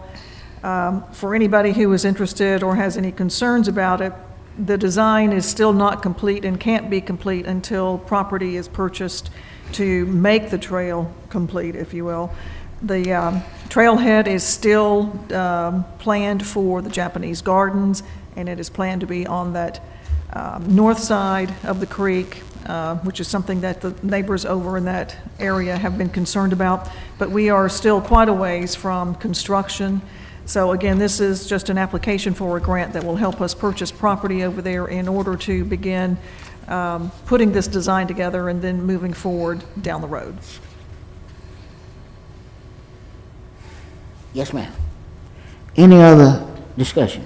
I would like to say, Mr. President, congratulations on Texas Street. Sincerely appreciated, Mr. Vice President. It's great news. If not, all in favor? Aye. Opposed? Items passed.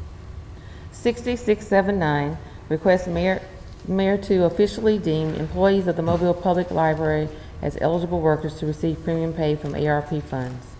Colleagues, I'm asking that this item be assigned to the Administrative Services Committee. I've apprised the chair of that committee of this particular assignment and asked that she would work with her committee members to assemble a meeting or convene a meeting as quickly as possible so that this important subject matter might be discussed and vetted more thoroughly by the council and all other interested parties, and then we'd be in a position to move forward. Move to hold over 1 month. Second. Properly moved and second. Any discussion? If not, all in favor? Aye. Opposed? Ordinance is being introduced for the first time, 57030. By council rules, this was laid over for 1 week. Consent resolutions being introduced for the first time, 03680 through 60687.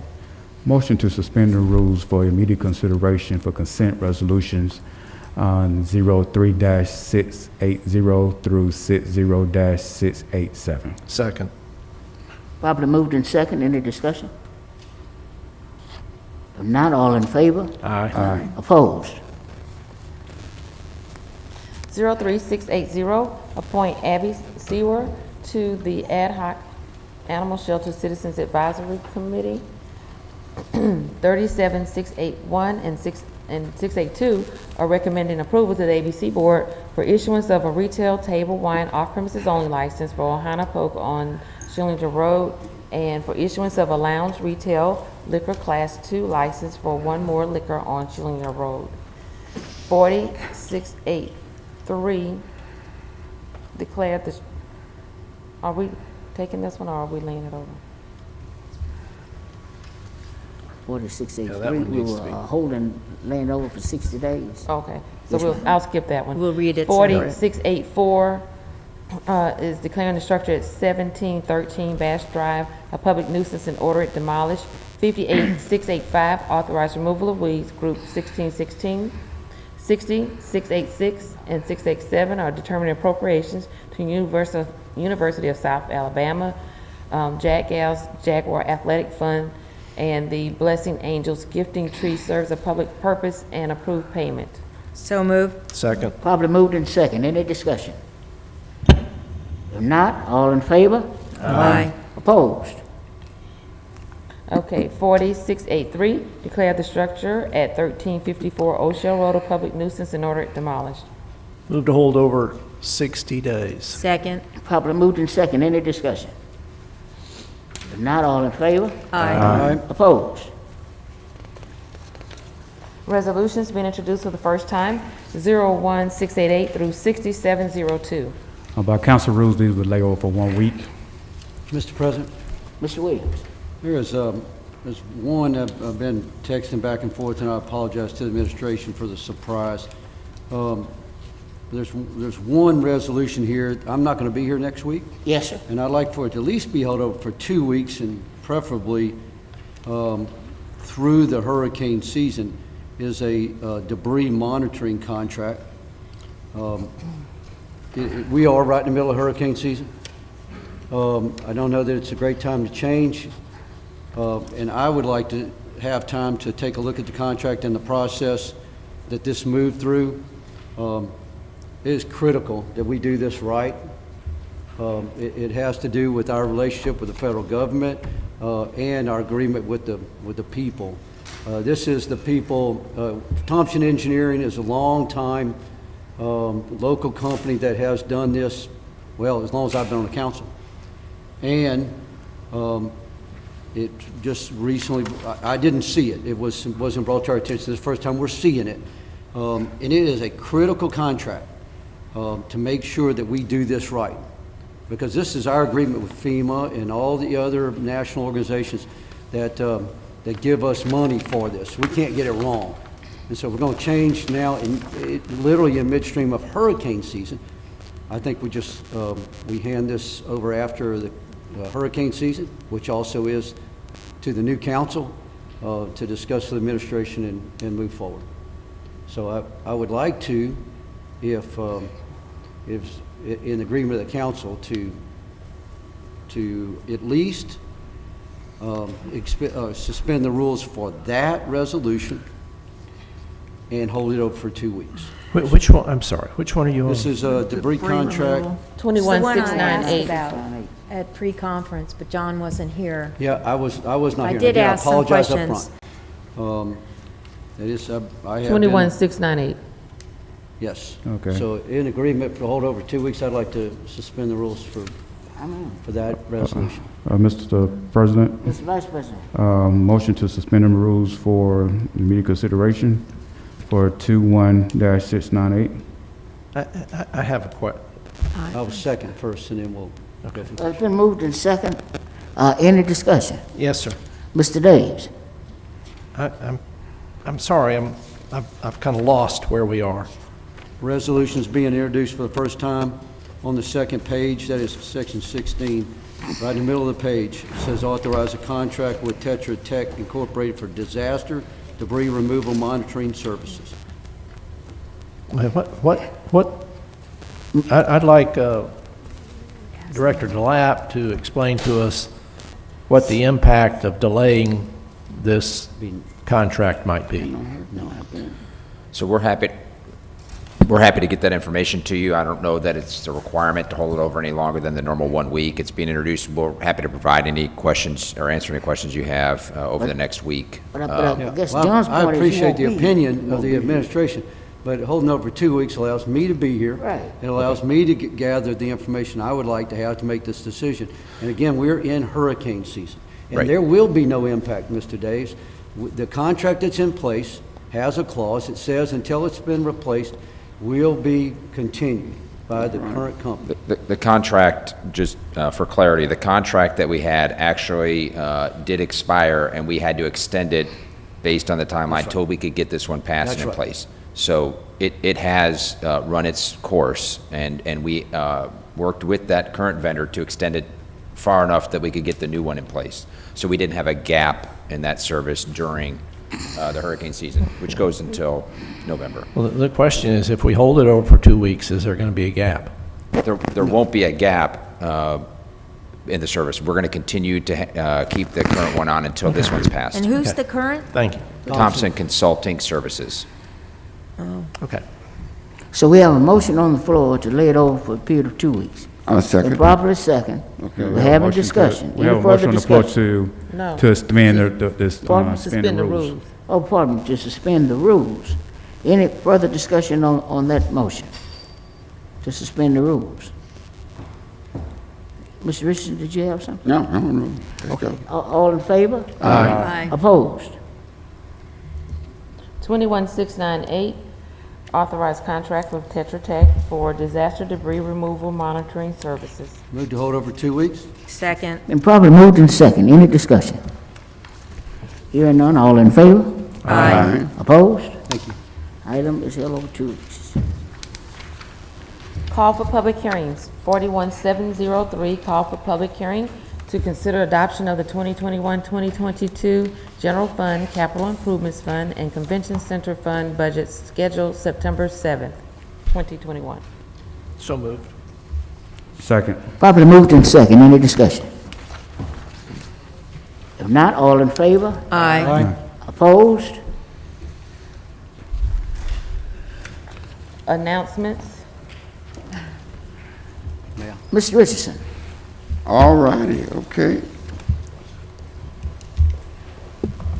I would like to start off by commending our city clerk, her staff and workers for doing a Herculean job in putting off the citywide election yesterday. I would like to further commend Mayor Stimson for winning a third term as mayor of the city of Mobile.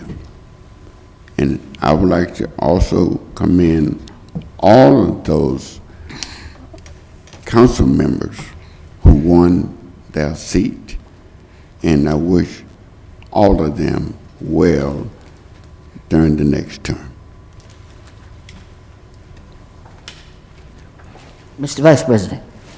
Thank you, Mr. President, and I would like to piggyback behind Mr. Richardson.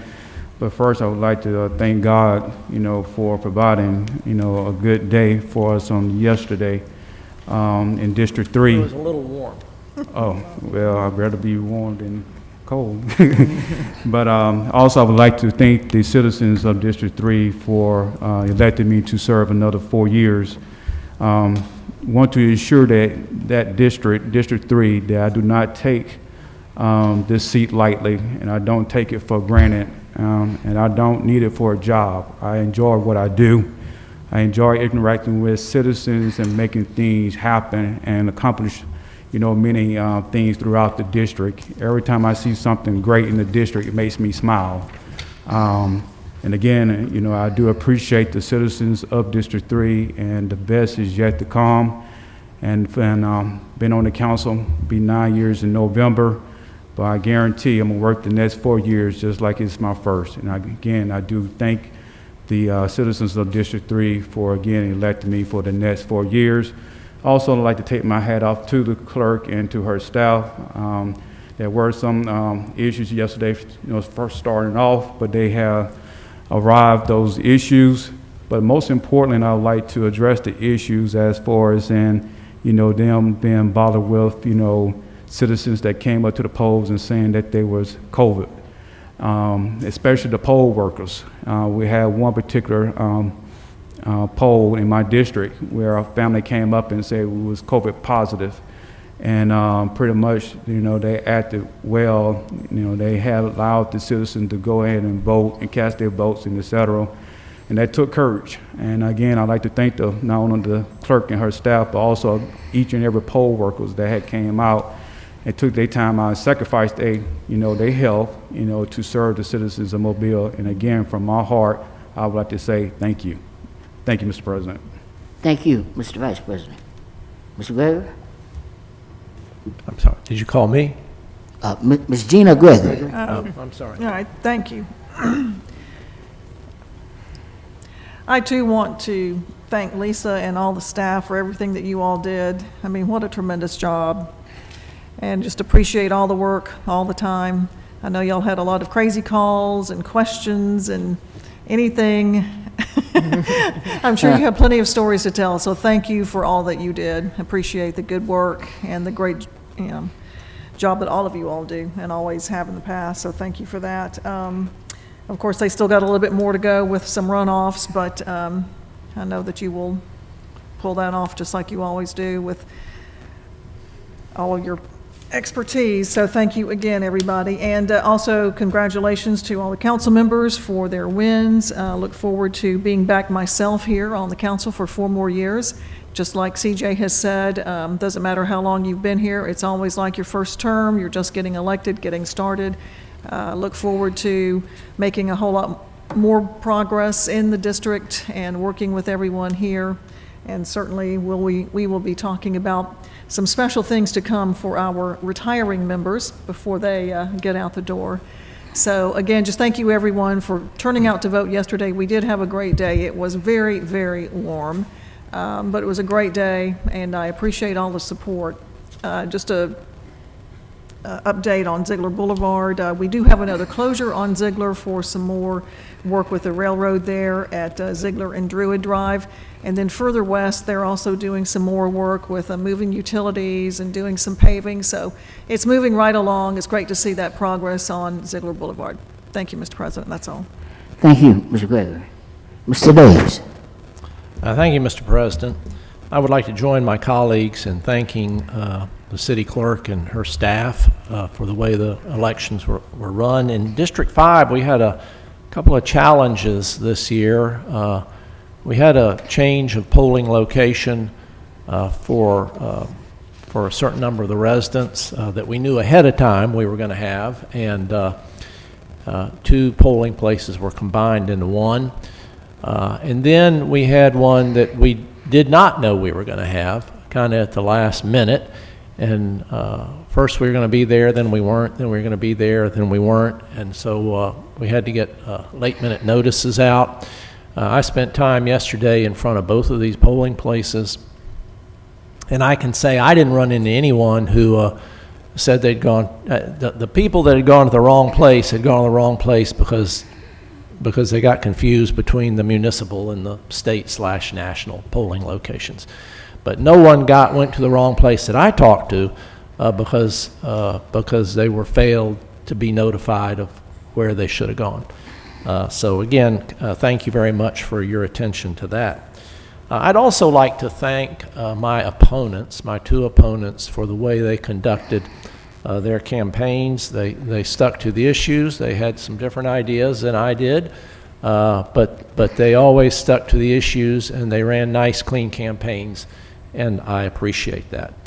But finally, and most importantly, I'd like to thank the residents of District 5 for electing me to this office for the 3rd time.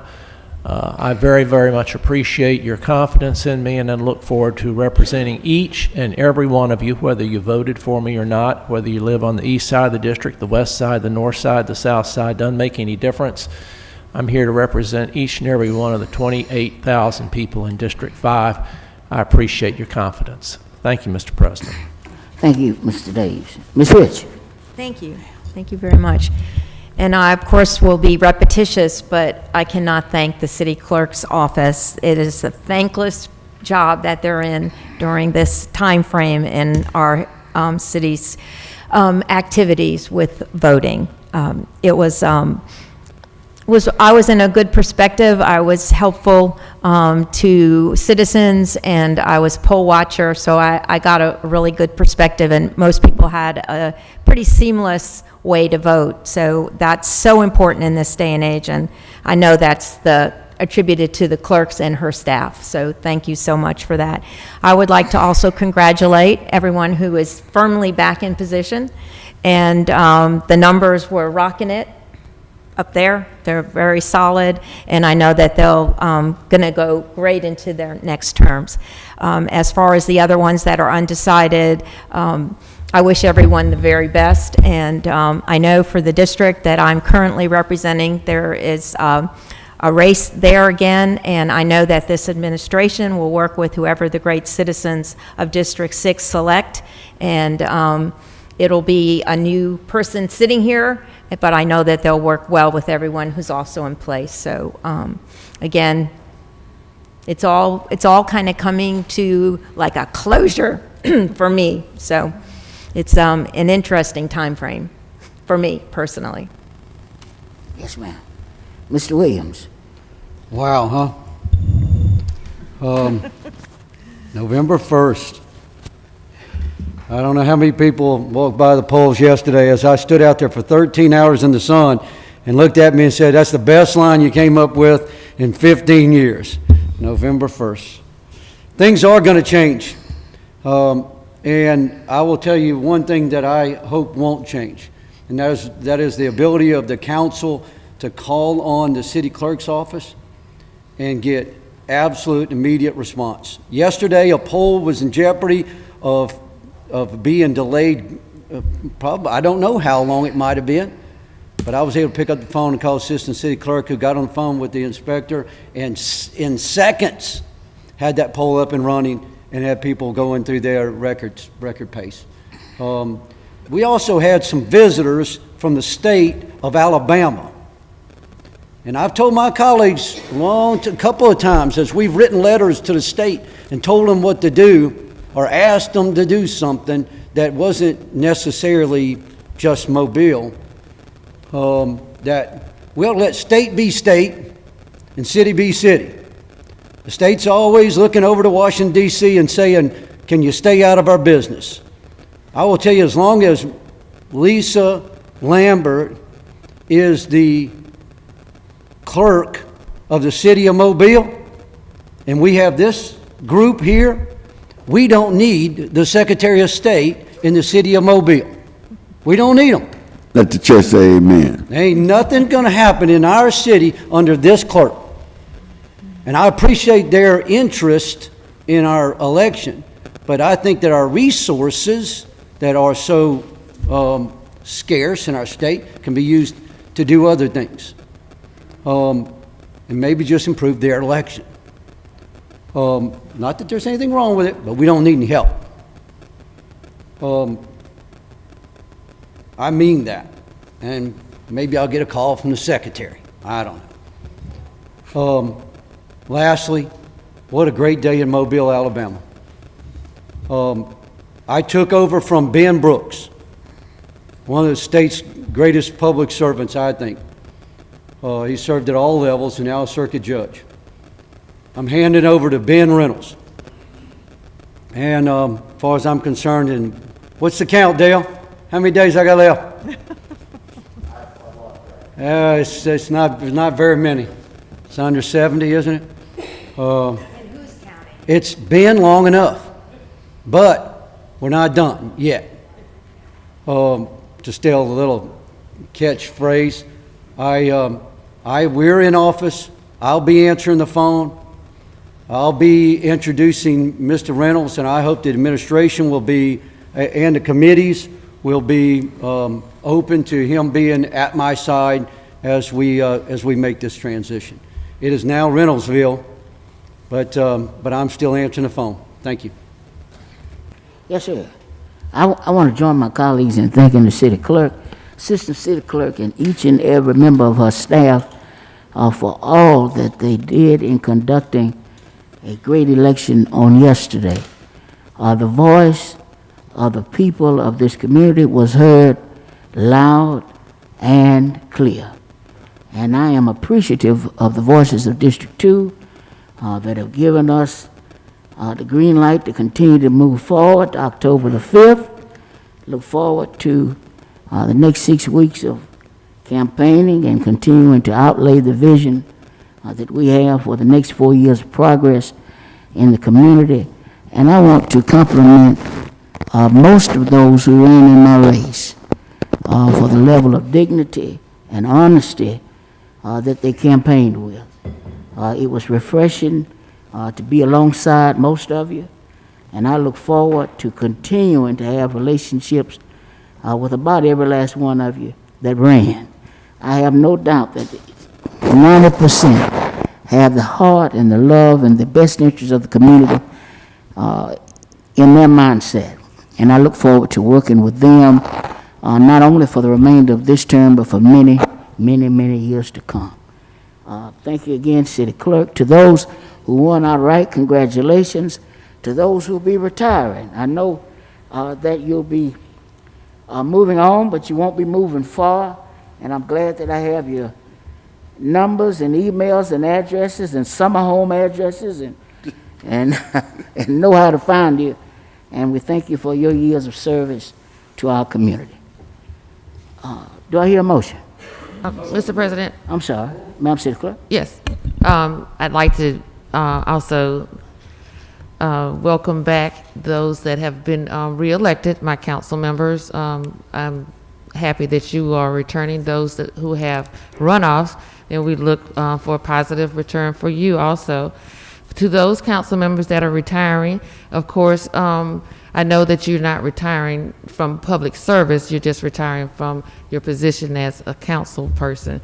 And I do expect that we'll hear from you from time to time, and we look forward to it. We will answer your calls. To all of my staff and my extended team with the election, which included other departments, I thank you. Your support was much appreciated. I could not have done this without all of you. And also to the administration, thank you so much for your support. There was not one time that I called that they did not respond. We had a last minute call yesterday at one of the voting facilities. The HVAC unit went out, and I called Chief of Staff Barber, and he got right on it, and we were able to have large fans delivered out there so that they could continue on for the last couple of hours of the election on yesterday. We're not finished. We have until October the 5th. So we'll be back at it, and we look forward to seeing our new faces here and our old faces. So thank you again. Thank you so much. Yes, ma'am. All right, do I hear a motion? So moved. Properly moved in second. Any discussion? No. If not, all in favor? Opposed? Meeting is adjourned.